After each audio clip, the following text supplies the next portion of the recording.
Jio owner Ambani గారు ఏది తాకినా బంగారం అయిపోతుందా? ప్రజెంట్ ఉన్న కరోనా వైరస్ వ్యాప్తికి మెయిన్ రీజన్ బిల్ గేట్సా? మనకి ఇంక పైన ఐఫోన్ సేల్స్ అనేది చాలా ఎక్కువ అవుతుంది, అదేవిధంగా కాస్ట్ అనేది కూడా తక్కువ అవుతుంది అనుకుంటున్నారా? ఇలాంటి డౌట్స్ అన్నిటికీ ఆన్సర్స్ తెలుసుకోవాలనుకుంటున్నారా? అయితే ఈ వీడియోని స్కిప్ చేయకుండా లాస్ట్ వరకు చూడండి. ఇంకెందుకు ఆలస్యం? హాయ్ ఎవరీవన్, నేను మీ Rithvik. Welcome to Tech Arena. Next phone Moto G Pro. మనకి ఈ ఫోన్ని 6.4 ఇంచ్ ఐపీఎస్ ఎల్సీడీ డిస్ప్లేతో మనకి ఇచ్చారు. దీనిలో క్వాల్కామ్ స్నాప్డ్రాగన్ 665 ప్రాసెసర్తో రన్ అవుతుంది. దీని ఇంటర్నల్ స్టోరేజ్ తీసుకున్నామంటే 128 GB ROM and 4 GB RAM ఇచ్చారు. బట్ ర్యామ్కి తగిన స్టోరేజ్ ఇచ్చింటే బాగుంటుంది, బట్ ర్యామ్ అనేది 6 జీబీ పెట్టుంటే ఇట్ విల్ బి బెటర్. ఈ ఫోన్ మనకి ఆండ్రాయిడ్ 10 ఓఎస్ పైన రన్ అవుతుంది. వీటి క్యామ్స్ చూసుకున్నామంటే రేర్ క్యామ్స్లో 3 క్యామ్ సెటప్ ఇచ్చారు. Wide cam, ultra wide cam and macro cam. Wide చూసుకున్నట్లయితే 48 MP wide camera, 16 MP ultra wide camera and 2 MP macro cam use చేశారు. Front cam చూసుకున్నామంటే 16 MP cam ఇచ్చారు. మనకి దీంట్లో rare cam up to 4K 60 FPS వరకు record చేయొచ్చు. Front క్యామ్లో 1080 60 FPS వరకు record చేయొచ్చు. Battery చూసినట్లయితే 4000 mAh బ్యాటరీ ఇచ్చారు. అదేవిధంగా 15 వాట్ క్విక్ ఛార్జ్ అనేది యూస్ చేశారు. ఇన్ డిస్ప్లే ఫింగర్ ప్రింట్ కాకుండా రేర్ సైడ్ ఫింగర్ ప్రింట్ అనేది యూస్ చేశారు.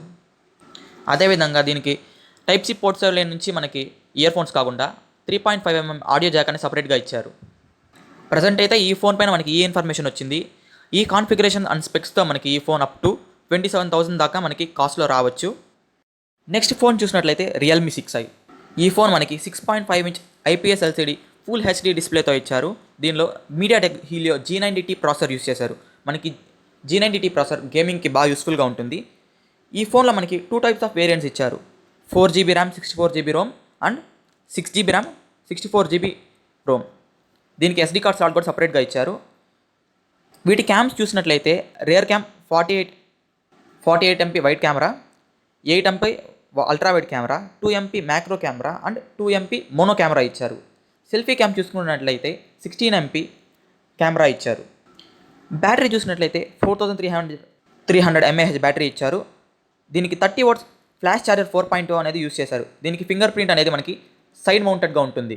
సో మనకి ఈ 2 టైప్స్ ఆఫ్ వేరియంట్స్ అనేవి 13,000 అండ్ 15,000 కాస్ట్లో మనకి రిలీజ్ అయ్యింది.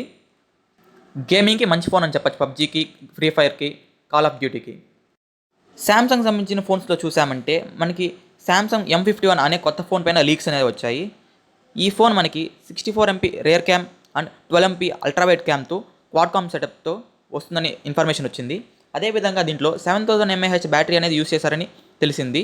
ఈ ఫోన్లో స్నాప్డ్రాగన్ 675 ప్రాసెసర్ అని యూస్ చేశారు. అదేవిధంగా 8 జీబీ ర్యామ్ ఆండ్రాయిడ్ 10 పైన రన్ అవుతుందనే రూమర్స్ వచ్చాయి.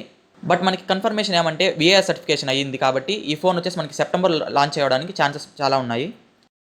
అదేవిధంగా వన్ప్లస్ నాట్కి సంబంధించిన అప్డేట్స్ చూసినట్లయితే మనకి వన్ప్లస్ వాళ్ళు 27న పాపప్ సేల్ అనేది అనౌన్స్ చేశారు. ప్రీవియస్గా చూసినట్లయితే మనకి అమెజాన్ వాళ్ళు ఆగస్ట్ 4న అమెజాన్లో వన్ప్లస్ నాట్కి సేల్ స్టార్ట్ చేస్తా అని చెప్పారు. బట్ ఇప్పుడే వీళ్ళు 27న పాపప్ సేల్ అనేది స్టార్ట్ చేశారు. అలాగే వన్ప్లస్ వాళ్ళు 26న ఈవెంట్ అనేది ఒక ఇనిషియేట్ చేస్తున్నారు. అదేవిధంగా ఈ సేల్స్లో రెడ్ కేబుల్ కస్టమర్స్కి ఫస్ట్ సేల్ అలో లేదని చెప్తున్నారు. సెకండ్ సేల్ నుంచి వాళ్ళు బై చేయొచ్చు. అదేవిధంగా 29న థర్డ్ సేల్ అనేది చేస్తున్నారు. అమెజాన్లో చూసినట్లయితే మనకి 28 నుండి వన్ప్లస్ నాట్ పైన ప్రీ బుకింగ్ ఛాన్సెస్ ఇచ్చారు అందరికి. బట్ మనకి అమెజాన్లో 5th 6th prime day sale అనేది జరగబోతుంది, గ్రేట్ డేస్ సేల్వి. సో మీరు అప్పుడు కొంటే మనకి ప్రైజెస్ తగ్గడానికి చాలా వరకు ఛాన్సెస్ ఉన్నాయి. అదేవిధంగా HDFC బ్యాంక్ కార్డ్స్ పైన ఉండే వాళ్ళు బై చేసినట్లయితే మనకి అప్ టు 10% అనేది ఆఫర్ పడుతుంది. అదేవిధంగా గ్రేట్ డే సేల్ కాబట్టి ఆ సపరేట్ ఆఫర్ రావడం వల్ల మనకి అప్పుడు కొంటే బెనిఫిషియల్గా ఉంటుంది అందరికీ. నెక్స్ట్ చూసినట్లయితే శాంసంగ్ వాళ్ళు కొత్త ఇయర్ బడ్స్ అనేది లాంచ్ చేస్తున్నారు. అవి జెల్లీ బీన్ షేప్లో ఉంటాయనేసి, కానీ ఇంతవరకు వీటి సంబంధించిన ఎటువంటి స్పెక్స్ అనేది మనకి తెలియజేయలేదు. అంతవరకు వెయిట్ చేద్దాం. నార్మల్గా శాంసంగ్ ఇయర్ ఫోన్ అనేది మనకి చాలా సాటిస్ఫాక్టరీగా ఉంటాయి అందరికీ.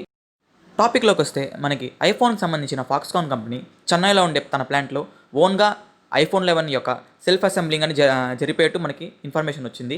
అసలు ఫాక్స్కాన్ కంపెనీ అంటే ఏమిటి? జనరల్గా మనకి ఐఫోన్కి 3 కంపెనీస్ అనేవి major companies: Foxconn, Wistron and Pegatron.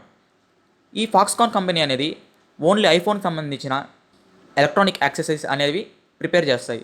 అలాంటి కంపెనీ మనకి ఇండియాలో చెన్నైలో ఉండే ప్లాంట్లో ఓన్గా iPhone 11 అనే మోడల్ని సెల్ఫ్ అసెంబ్లీ చేయటం మనకి న్యూస్ వచ్చింది. ప్రీవియస్గా చూసినట్లయితే మనకి only iPhone 7, 10R, iPhone SE 1 2019 model and 6s మాత్రమే ఫాక్స్కాన్ ప్లాంట్లో చెన్నైలో అసెంబ్లీ జరిగేట్టు ఇన్ఫర్మేషన్ ఉంది. కానీ ఇప్పుడు ఫస్ట్ టైం మనకి టాప్ లైన్ మోడల్ అయిన ఐఫోన్ 11ని ఫాక్స్కాన్ కంపెనీ వాళ్ళు చెన్నై ప్లాంట్లో అసెంబుల్ చేసేట్టు ఇన్ఫర్మేషన్ వచ్చింది. దీని ద్వారా మనకి ఐఫోన్ కాస్ట్ 11 మనకి అప్ టు 20% ప్రైస్ తగ్గే ఛాన్సెస్ ఉన్నాయి. దీనివల్ల మనకి అదర్ కంట్రీస్లో ఉండి మనకి పార్ట్స్ ఇంపోర్ట్ చేసుకోవాల్సిన అవసరం అటువంటిది ఉండవు. రీసెంట్గా మనకి మైక్రోసాఫ్ట్ ఫౌండర్ అయిన బిల్గేట్స్ గారి పైన చాలా రూమర్స్ వస్తున్నాయి యూట్యూబ్లో. ఏంటంటే కరోనా వైరస్ స్ప్రెడ్ కావడానికి మెయిన్ రీజన్ ఆయనే అని, ఆయన వల్ల ఇవంతా జరిగాయని చాలా వరకు యూట్యూబ్లో రూమర్స్ వచ్చాయి. బట్ ఒరిజినల్ ఏమిటంటే ఆయన 2 years బిఫోర్ జరిగిన ప్రెస్ మీట్ మనం ఫ్యూచర్లో ఏవైనా వైరసెస్ వస్తే మనం ఎదుర్కోవడానికి ముందే మనం వ్యాక్సిన్స్ అనేవి ప్రిపేర్ చేసుకోవాలని ప్రెస్ మీట్లో చెప్పారు. దాన్ని అందరూ మిస్లీడ్ తీసుకునేసి ప్రతి ఒక్కరు ఆయనే రీజన్ అనేసి బ్లేమ్ చేస్తున్నారు. బట్ ఆయన చెప్పింది ఏంటంటే కరోనాకు సంబంధించి నేను అన్ని హెల్ప్స్ చేస్తున్నాను, చాలా వరకు చారిటీస్ చేశాను, అదేవిధంగా హెల్ప్స్ కూడా చేస్తున్నాను, ఫ్యూచర్లో నేను కూడా చాలా వరకు నా వల్ల ఇంత సహాయం చేస్తానని చెప్పారు. బట్ చాలామంది ఆయన చెప్పిన వాటిని మిస్లీడ్ తీసుకునేసి రూమర్స్ ఇలా స్ప్రెడ్ చేస్తున్నారు. అదేవిధంగా ఆయన ఇంకా డొనేషన్స్ పెంచుతామనేసి కూడా మనకు హామీ ఇచ్చారు.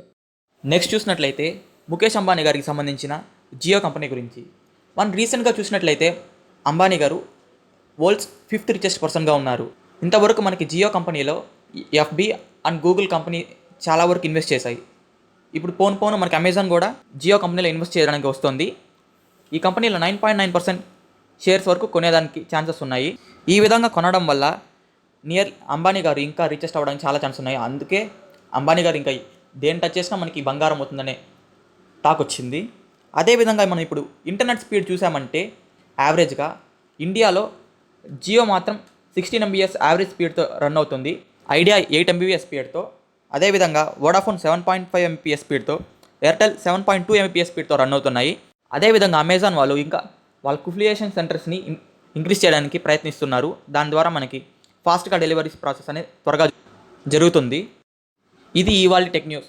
మీకు ఈ కంటెంట్ నచ్చినట్లయితే please like, share, comment and subscribe to Tech arena.